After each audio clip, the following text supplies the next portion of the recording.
So I think I've mustered up the courage to do this. I tried last night before midnight, but it didn't work. I can't let this day end without telling you that 25 years ago, my father died on this day, May 24th, 1992. 25 years without him. It's very hard for me to do this without my eyes welling up with tears, but I will do what I feel I need to do, because 25 years is a lifetime, and I have missed him every single day. My father was my hero. He was the most present parent in my family. I have no recollection of my older brother as a child and as a teenager. I don't recall him. He's 6 years older than I. Nothing. And I barely recall my sister. But what I do remember is the time that Dad spent with me. Everything I learned about family, about respect, honor, pride, the things that he stood for, that his father taught him, I absorbed through my dad. I always went with him everywhere, to the elder Spanos' residence, where he was the oldest Spanos son, and he made weekly trips to all of their homes, and I tagged along. I think that's probably why I learned to understand Greek so well, because that's all they spoke, and that was all I heard.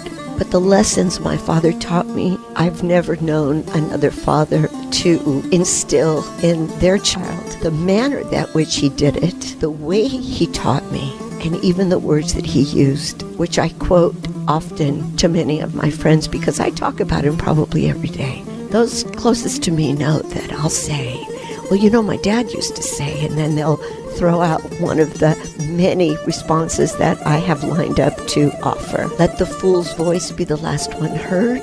That's a good one. Not every argument needs to end with your voice. Let the fool's voice be the last one heard, because it's the one that lingers.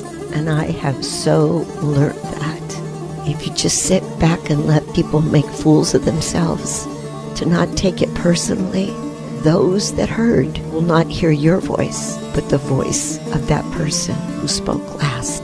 It's a huge lesson. Last night, before midnight, before the 24th began, I tried to do this and I couldn't do it. But I can't let this day pass without giving you some insight into this angel that I was blessed to have as a father. So what I want to tell you right now on this day is a story of when he was diagnosed with cancer. We had sent him to Lake Tahoe for the weekend with Mom, and he had laryngitis. By the time he got there, it got so bad he was having difficulty breathing. So they turned around and came home late afternoon and called the doctor. And the doctor had him go to St. Joseph's Hospital and have chest x-rays done. And the next message was that he was being admitted to the hospital. He would end up arriving later that evening to discuss the test results. So the whole family was there, and I had to arrive later because I had the 4 boys that I had to have taken care of at the house. And as I walked into the nursing station, there was the doctor. He asked to speak with me privately, away from the family, and I said, okay, because I knew him very well. And he took me into the linen room, and he said, I have the test results from your dad, and I'm going to go in there and tell them.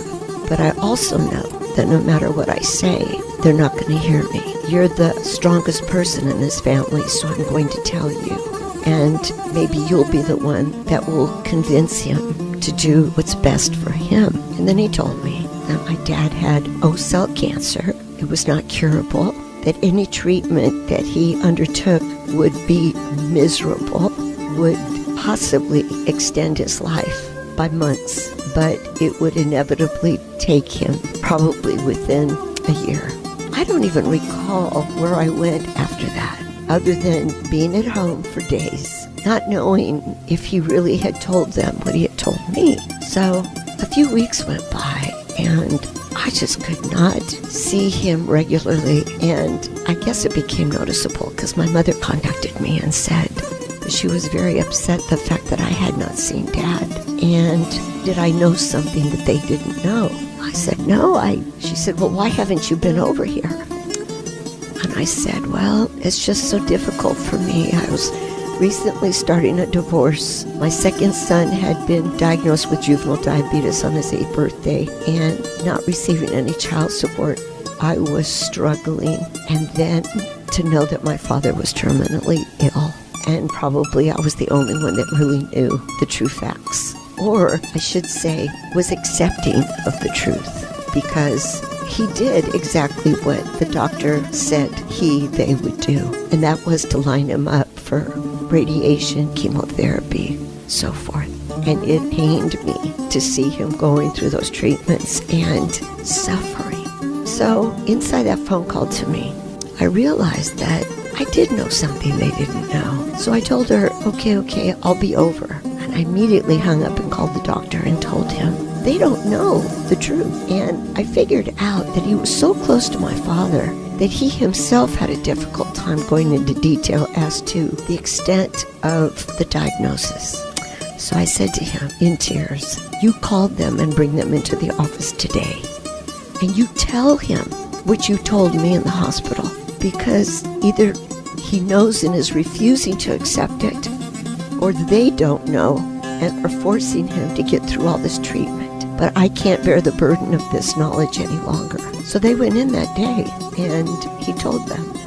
I don't know if it's because the doctor had confided in me, but my siblings took a very negative stance towards me during my father's illness. And going through the divorce, having a very sick child, struggling for child support, and having a father who was dying was just taking me to my edge. And someone told me, imagine that you're inside a circus arena and you're inside a cage, and all these issues are lions that are posted up on pedestals, and you're the lion tamer. Do you walk into the cage and take them all on at once, or do you take one at a time, and then once it's dealt with, you move on to the next? Obviously, that was the answer, and it was put to me that if I wasn't the best for my sons, then they would fail as children. So no matter what I was going through, I had to put them first. There were people there daily to take care of my father. I didn't have to be there every day. That I had to put my children first and continue to get my son's health under control. Fast forward, about a month and a half, 2 months before Dad passed, I had gone a week or two not seeing him, and there was a knock at the back door. And the kids were all in school, and I went to the door and opened it, and there he stood with his fisherman's hat on because he had lost all of his hair, leaning on an oxygen tank with the oxygen hose coming up from his back around his face and centered into each nostril, and both hands were on the handle of the oxygen cart. And I looked at him in complete shock. What are you doing here?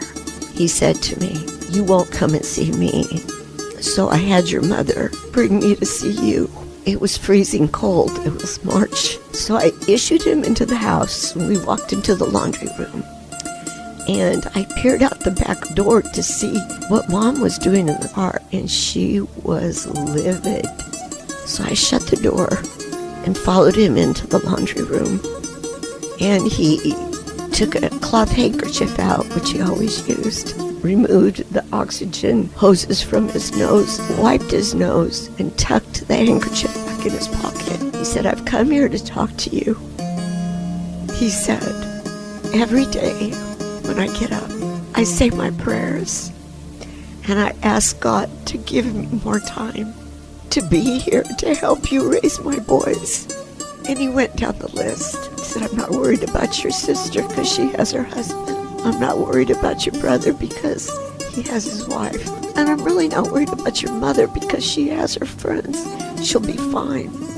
It's you that I'm worried about. I want to be here to help you raise these boys. And I fell into his forearm, and I just sobbed. He took one of his hands off the oxygen tank, He placed it on top of my head and comforted me. And he was crying also. And all I could say to him was, I feel like such a failure. I haven't been able to see you. I haven't had the strength to see you suffer. It's been too much for me with everything I'm going through. And I told him how sorry I was. And through his tears and his raspy voice, because he had lost his voice box and had a Teflon plate implanted into it, he said, Angela, you're not a failure. As long as you are my daughter, you could never be a failure. And you will be my daughter forever. Oh my goodness. I can't tell that story without breaking down. He said, please come and see me. So when the weather started to change, the strawberries came into season.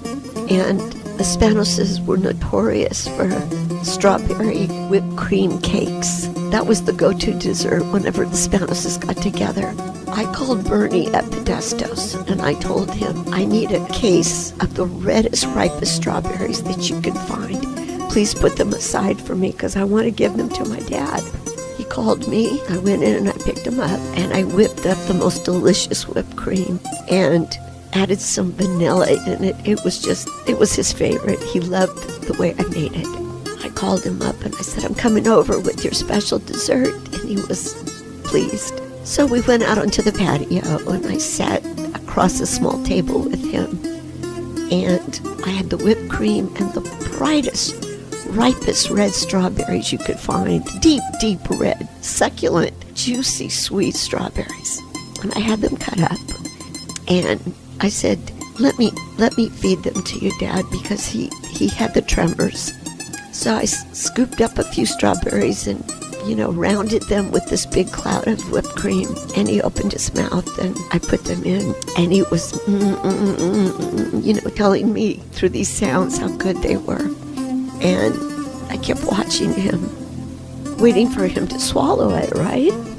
He just kept chewing and just looking at me like he was eating the most scrumptious food he'd ever come across. And I said, can you swallow that now so I can give you more? And he shook his head no. And I offered him a paper napkin and he spat them out. I said, let's try it again. He said in his raspy voice, I'm having a difficult time swallowing them. I said, well, let me give you less and we'll see if you can handle that. He said, okay, let's give it a shot. So I picked up 1 or 2 small pieces of strawberry, surrounded it with some whipped cream, and we tried it again. Same routine. Chewing. Could not swallow them.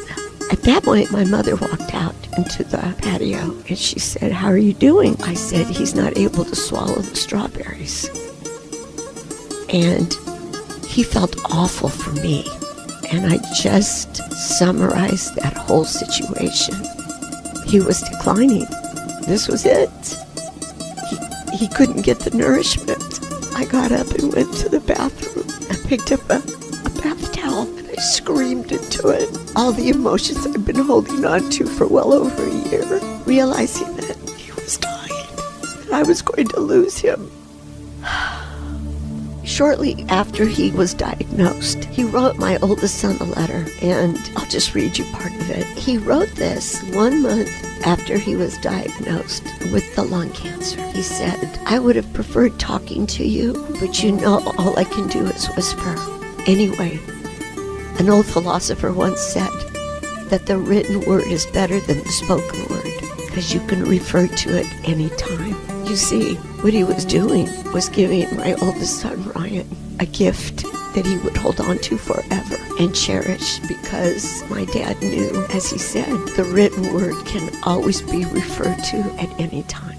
Dear Ryan, you've been on my mind the last few days. I've not seen you or even talked to you, and you know how Babu has always talked with you, especially serious conversations. Just think back, and I'm sure you'll remember our talks. For example, I always reminded you that you are my first love, my first grandchild, oldest one. And I always reminded you that your work with your brothers was an important step for you because you had the responsibility of showing them the right and wrong way to do things and setting the proper example. I've always told you to love and respect your mom and dad and your grandparents, and that the younger ones will follow your example. You have a great responsibility, Ryan, and it takes a great deal of hard work on your part, because I know you love your family and relatives. You see, I was in the same boat as you are, because I also am the oldest in my family. And I also had brothers, sisters, and many cousins, and I too had to set the example. I think back now, and I realized that it wasn't easy being the oldest, because I had a lot of tough breaks growing up. But thank God I tried, and now I can safely say maybe I had something to do in having such a good family. I may see you before you receive this, but remember, you can always save it and read it now and then. Yaya and I love you very much and wish you all the best. Always respect your brothers. Show them right from wrong.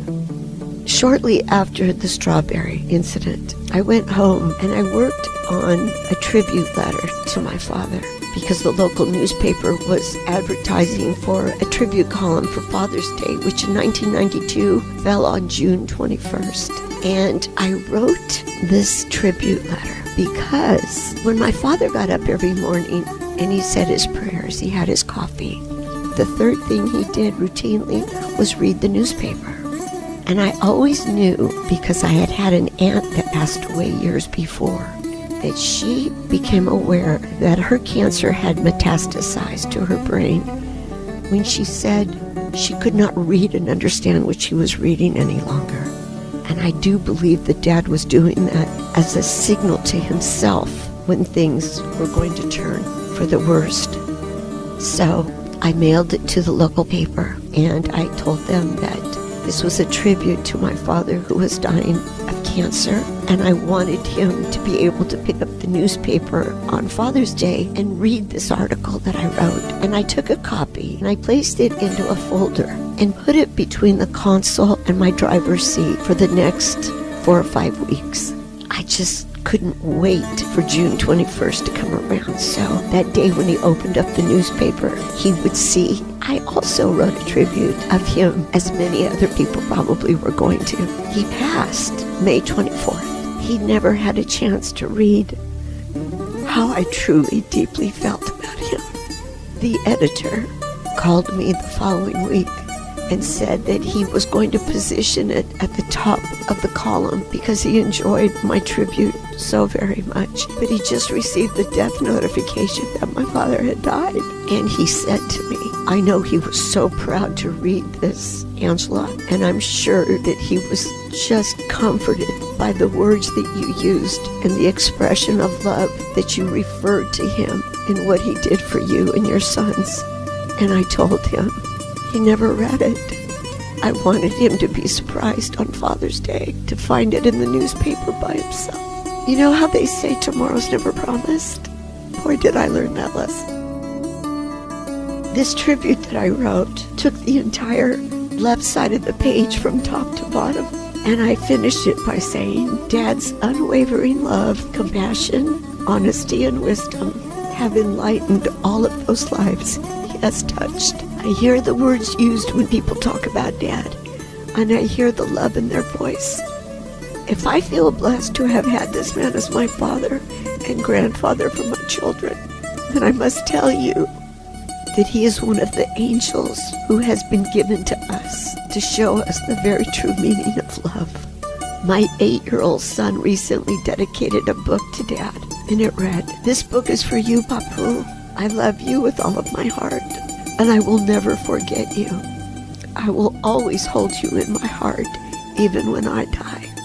We all love you, Dad. I will forever remember your strength and pray that your wisdom guides my life and those of my sons. Happy Father's Day. I'm sharing a story with you with a lot of emotion because 25 years later, I still can't tell this without breaking down. For 4 or 5 weeks, I had the chance to show him a copy of this tribute letter. And because I wanted him to find it on Father's Day, as he opened up the paper, tomorrow never came. He disintegrated so fast. I'm a firm believer, after reading Amy Tan's book, 100 Secret Senses, where she says in it, when we lose people to our 5 senses, we can bring them back with our 100 secret senses by talking about them, by sharing their life, by telling of the impact they had on you that you can offer to other people. That way, they are never lost to eternity. My father's fisherman's hat sits right to the left as I walk into my closet. I see it every single day. Sitting next to my bed is his wind-up alarm clock, the one that he had to wind, not just the timing portion, but the alarm portion. And in my bedroom down the hall, I could hear the tick, tick, tick. I wind that up at night and I listen to it when I need to feel him close to me. That's why I talk about my dad every day, because he's so wise and he taught me so much. And it's for me to share and hopefully make a difference in somebody else's life. And that's why I'm sharing this with you. 25 years after he passed and left my life, there is not a day that I don't refer to him, speak of him, talk about him, and talk to him. His name is Aristodimos Chris Harry Spanos. He was supposed to have been named after his father, Chris Peter Spanos, but the Greeks take the middle name and reverse it. He should have been Peter Chris Spanos. At his baptism, his godfather was so honored that my grandfather asked him to be my father's godfather. He got so drunk at the baptism when the priest asked, "What name do you give this child to God?" All he could think of was one of the greatest kings that ever lived in Greece, and that was King Aristodimos. And he said it, Aristodimos. So in the Greek church, that's his name. Everyone called him Harry because when the neighbor took him to register for kindergarten, the registrar said, "Nobody's going to be able to pronounce this name. Can you come up with something that we can use?" And the neighbor could only think of her father's name, which was Harry. So that's where he got that name. But his legal name, Aristodimos Chris Harry Spanos. I miss him. I'm a perfect example that tomorrow is never promised. 25 years later, I miss that man more than I have words to tell you.